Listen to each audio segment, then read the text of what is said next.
Tudo da Canção Nova em um só lugar. Canção Nova Play. Olá, paz e bênção na sua vida, que a paz e a ternura de Deus esteja no seu coração. Sou eu, Padre Roger Araújo, que tenho a grata satisfação de juntos realizarmos o nosso estudo da palavra aqui no nosso programa A Bíblia no Meu Dia a Dia. Assim mesmo, nós deixamos que a palavra de Deus guie, ilumine e conduza os nossos passos. A alegria de ser conduzido pela palavra do Senhor, ela que faz nova todas as coisas na nossa vida. Por isso nos colocamos na presença do Senhor nosso Deus, invocando o seu nome santo e poderoso sobre nós, em nome do Pai, do Filho e do Espírito Santo. Vinde em nosso auxílio, Senhor. Vinde em nosso socorro, Senhor. Apressa-nos em socorrer com teu amor e bondade. Apressa-nos, Senhor, em nos dirigir por meio da tua palavra. Apressa-nos, Senhor, em ensinar-nos a viver e fazer a tua vontade. Nos colocamos diante da tua palavra porque nós queremos vivenciá-la. Nos colocamos diante da tua palavra porque queremos fazer da tua palavra a palavra que ilumina a nossa vida.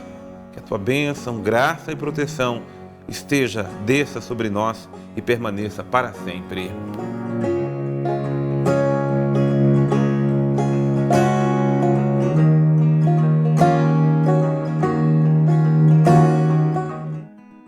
Abrindo sua Bíblia, a palavra de Deus que vem ao nosso encontro, ao nosso coração, colocando a data do dia de hoje e coloque também a passagem, tá? Nós estamos estudando o livro dos Juízes. Então nós estamos em Juízes no capítulo 10. Nós vamos agora seguir um novo ciclo de juízes chamado Juízes Menores, ou não foram juízes de tamanha importância no contexto histórico de Israel, mas que tem ensinamentos assim importantíssimos para a nossa vida, e a gente também pode deles tirar elementos para o nosso crescimento espiritual. Porque o capítulo 10, no versículo 1, nos diz o seguinte: depois de Abimeleque, surgiu Tola, filho de Fua, filho de Dodo, e da tribo de Isacar, para libertar Israel. Morava em Sami, na montanha de Efraim. Foi juiz de Israel durante 23 anos. Então morreu e foi enterrado em Sami. Aqui é apenas uma menção a esse juiz Tola, que ele viveu, era descendente da tribo de Isacar e foi juiz em Israel. Às vezes, a história humana e a nossa história de vida, ela pode ser escrita e descrita com muitas palavras, ou elas podem ser descritas com poucas palavras. A gente não precisa se preocupar em sermos ordinários ou extraordinários na vida. O importante é fazermos aquilo que precisamos fazer diante de Deus e diante dos homens. Sermos mais lembrados, menos lembrados, mais exaltados, menos exaltados, isso não é importante. O que é importante é que Deus, através de nós, nos use para sermos um instrumento da sua graça. Às vezes de uma forma muito discreta, porque o que se exigiu de Tola agora é a descrição no cumprimento de suas funções, responsabilidades e obrigações, e ele fez isso durante 23 anos, morreu, foi enterrado, morreu no Senhor. Depois dele surgiu Jair, galadita, que foi juiz também ele foi 22 anos, a anterior foi 23, ele foi 22 anos. Teve 30 filhos que montavam jumentos e eram donos das 30 cidades em Galaade, chamada até hoje aldeia de Jair. Ao morrer, Jair foi enterrado em Camon. Agora sim, começa o ciclo de Jefté. Então Jefté já é um juiz que marcou um pouco mais a história do povo de Israel. Porque lá no versículo 6 está dizendo assim a palavra: os israelitas continuaram a fazer o que é mal aos olhos do Senhor. Serviram aos ídolos de Baal, de Astartes, aos deuses de Arã, de Sidônia, de Moabe, aos deuses dos Amonitas, dos Filisteus. abandonaram o Senhor e não lhe prestaram culto. Por isso a ira do Senhor inflamou-se contra Israel, e ele os entregou às mãos dos filisteus e dos jamonitas. Estes, durante 18 anos, afligiram e oprimiram Israel, todos os israelitas que estavam do outro lado do Jordão, na terra dos amorreus, em Galaade. Então, eu queria que a gente já meditasse essa primeira parte. Então, a primeira mensagem está no versículo 6. Então os israelitas continuaram a fazer o que é mal aos olhos do Senhor. Serviram aos ídolos. Aí vem uma menção enorme de todos os ídolos pagãos, todos os ídolos deste mundo. Primeira coisa, a inconstância do coração humano. A inconstância do meu, do seu, do coração de cada um de nós. Nós servimos ao Senhor, nós pertencemos ao Senhor, mas dentro do nosso coração há uma inclinação para o mal, para fazer aquilo que desagrada ao Senhor. E é importante lembrar que tudo que é mal é do maligno, e tudo que é do maligno desagrada ao Senhor. Então, todas as vezes que nós seguimos as inclinações negativas do nosso coração, nós fazemos o que desagrada ao Senhor. Agora, serviram aos ídolos. É importante lembrar que ídolo provoca a idolatria. Mas ídolo, em primeiro lugar, ele provoca sedução. Ídolo é aquilo que seduz, é aquilo que chama, é aquilo que, de fato, é uma chama acesa dentro do coração humano para que possa segui-lo e para que possa ouvir sua voz. São diversos os ídolos ao longo da história da humanidade, e aqui vem a menção de muitos. Apenas que nós precisamos ser práticos ao meditar a palavra de Deus. Eu aqui estudando, marcando essa passagem, eles serviram aos ídolos, e vai mencionando, e eu fico pensando nos ídolos dos nossos tempos. O maior ídolo dos nossos tempos se chama o Deus Dinheiro. É o ídolo mais sedutor que tem. Ele atrai, ele arrasta, ele prende, ele nos faz cativos a ele, porque precisamos do dinheiro, e o precisar se torna muitas vezes uma dependência dele. Então ele é atrativo, e ele tanto atrai que ele mantém as pessoas cativas a ele. Eu poderia mencionar o ídolo, a sexualidade desenfreada, eu poderia mencionar os outros prazeres que nos puxam, não é? O prazer da bebida, o prazer disso, o prazer daquilo, como se prazer não fosse uma coisa lícita. Óbvio que existem os prazeres que são lícitos e necessários. O que nunca é lícito é nos tornarmos escravos e servidores de toda e qualquer forma de prazer, toda e qualquer forma de sedução, toda e qualquer forma de ilusão. E o mundo está aí. Desde os adolescentes e agora as crianças são chamadas a deixarem de servir a Deus para servirem os ídolos deste mundo. Você pega, por exemplo, um smartphone, um telefone, tá? Que é um aparelho tão pequeno, necessário e importantíssimo para a vida humana. Se você deixar seu coração se prender a ele, seu coração se prende a ele. Ele tem mecanismos maravilhosos, até pelo tamanho, pelo formato, que te prende, que te seduz e que não deixa você rezar, se voltar para Deus e tantas outras coisas mais. E você vai olhando, e eu vou olhando para dentro de mim e vou percebendo que ídolos me roubam, que ídolos me puxam. E existe inclusive os ídolos humanos. Presta atenção em todos os ídolos humanos. Pessoas humanas que roubam o nosso coração e nos mantêm cativas a ela. A paixão ilusória, a paixão sedutora, seja ela por artistas, cantores, pessoas do mundo que representam alguma figura, sejam os ídolos que nós criamos até próximos de nós.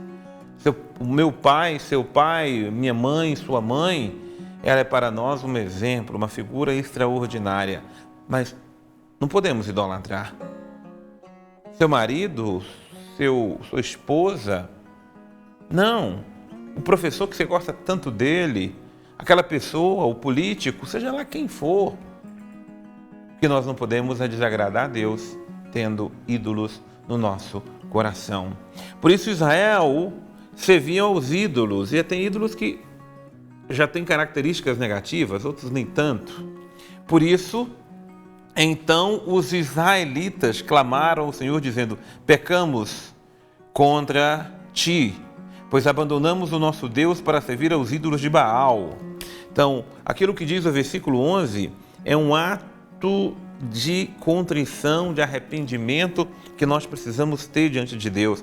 Reconhecer que nós pecamos, reconhecer que nós abandonamos, reconhecer que deixamos Deus de lado para ir atrás de outros ídolos. E o Senhor respondeu: não vos oprimo os egípcios, os amorreus, os amonitas, os filisteus, os sidônios, os amalecitas. E Deus vai citando todos esses deuses. Mas o versículo 13 diz: mas vós me abandonastes e servistes a outros deuses, por isso eu não tornarei a salvar-vos. E de clamar aos deuses que escolhestes, que vos salvem eles na hora da aflição. Aqui é uma lição de moral, aqui é uma lição de vida que Deus está dando no seu povo. O autor sagrado, quando escreveu esse texto, quis colocar no coração de Deus aquilo que é a expressão, às vezes, do sentimento humano. Tipo assim: eu já te perdoei tanto, agora não, agora vai você atrás de outros. Não foi a eles que vocês recorreram? Não foi a mim que vocês não reconheceram? Eu que te conduzi pela mão, tirei da escravidão, mas no fim vocês preferem servir? Então procura esses deuses. Quando é Deus nos chamando a atenção para a gente tomar vergonha na cara e ter juízo na vida, sabendo quem é o Senhor nosso Deus, nós preferimos deixar Deus de lado para servir a outros deuses. A nossa cara só pode ser curar de vergonha. E que bom se tivermos realmente vergonha, que ela gere em nós arrependimento, que ela gere em nós contrição, para nunca mais abandonarmos o Senhor nosso Deus por nada, porque só Ele é nosso Salvador. Muito bem, vamos chamar o Padre Antônio Xavier para que esteja aqui conosco, nos ajudando a crescer na reflexão com a palavra do Senhor. Nós temos nesses dois capítulos, 10 e 11 de Juízes, a saga de Jefté. Jefté é o único juiz que é tratado naquelas duas categorias. Ele, ao mesmo tempo, é um juiz governador e é um juiz guerreiro. As duas coisas. E ele aqui vai ter que fazer uma grande batalha, uma grande luta para salvar o povo daqueles que agora querem usurpar o território, não apenas colheitas, mas o território. Sobre Jefté, a página mais triste que nós temos é a promessa que ele faz que, se ele ganhar a guerra, a primeira pessoa que ele encontrar quando estiver voltando vai oferecê-la em sacrifícios. E aqui nós vemos a dificuldade, né? Como o próprio autor bíblico coloca o drama de que a primeira pessoa que ele encontra é a sua filha querida, né? E aí ele vai acabar sendo fiel à sua palavra e vai oferecê-la em sacrifício. Sacrifícios humanos são rejeitados aos 100% dentro do Antigo Testamento, porque não se pode afirmar que Deus possa se satisfazer com sacrifícios humanos. E é por isso que, quando nós vimos lá em Abraão, quando vai oferecer Isaac em sacrifício, tem um animal que vai ser substitutivo. Mas aqui será a própria filha. Aqueles que são os amonitas que ele está combatendo, eles são povos que tinham esse tipo de costume de sacrificar o primeiro filho homem, colocá-lo sobre a brasa, sobre a grelha e deixar queimar ali. E nesse caso, a crítica colocada aqui é essa: esses costumes não podem ser absolvidos porque Deus não se alegra com sacrifícios humanos, não se alegra de jeito nenhum com sacrifícios humanos. E é por isso que essa página tão triste e delicada, ela chega no contexto afetivo, de ser a sua filha. Fala: já que você vai fazer, olha só quanto que dói. Imagina para Deus quanto que doeria se fosse possível esse tipo de sacrifício humano. Mas nós estamos no tempo do Novo Testamento, onde essas páginas antigas e difíceis não têm mais efeito, porque nem sacrifícios de animais nós não oferecemos, né? Não oferecemos a morte para Deus, oferecemos exatamente a vida. Cristo fez exatamente isso com a sua morte e ressurreição. Nos trouxe de volta a possibilidade de oferecer o mesmo sacrifício que Ele ali ofereceu, sacrifício de si mesmo, diante de Deus, para a glória de Deus, mas no sentido de vida, não mais no sentido de morte, não no sentido de sangue, de coisas assim, mas no sentido realmente de santificação do homem. Essa que é a verdade. Pecamos contra Ti, Senhor. Pecamos porque deixamos de servir ao nosso Deus único, verdadeiro, o nosso Deus que nos ama, o nosso Deus que nos criou, que nos conduziu pela mão, para servirmos a Baal, para servirmos a outros deuses, para servirmos a nós mesmos e abandonamos o Senhor nosso Deus. Ô Senhor, conceda-nos realmente, Senhor, o arrependimento sincero, verdadeiro. Conceda-nos um coração realmente contrito, Senhor, para que tenhamos juízo. Para que realmente, Senhor, a gente tome consciência do mal que fazemos, do mal que praticamos, abandonando, Senhor, a Tua vontade. Perdoa-nos, Senhor. Misericórdia, Senhor, porque pecamos. Misericórdia, Senhor, porque Te abandonamos. Que a Tua graça venha em nosso auxílio, que a Tua graça venha em nosso socorro e nós Te suplicamos, não nos abandone, Senhor, porque sem Vós para onde iremos? Sem Vós, Senhor, onde teremos vida? A vida que vem de Vós, que agora nos prostramos diante dela e imploramos, não nos abandones, Senhor, nosso Deus. O Senhor, nosso Deus, esteja sempre no nosso coração e nos conceda sempre o dom do arrependimento. Sabe, o ruim do pecado não é o pecado somente, é não termos consciência dele e nos arrependermos deles. Por isso nós pedimos a Deus que nos dê sempre a consciência, mas o arrependimento sincero para os nossos pecados. Que o bom Deus abençoe você, que o bom Deus abençoe sua casa, sua família e toda a sua dedicação com a palavra de Deus. Em nome do Pai, e do Filho, e do Espírito Santo. Deus abençoe você e eu te espero no nosso próximo programa, A Bíblia no Meu Dia a Dia.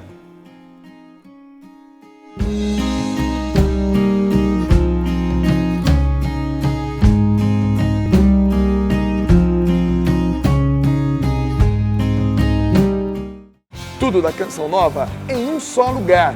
Canção Nova Play.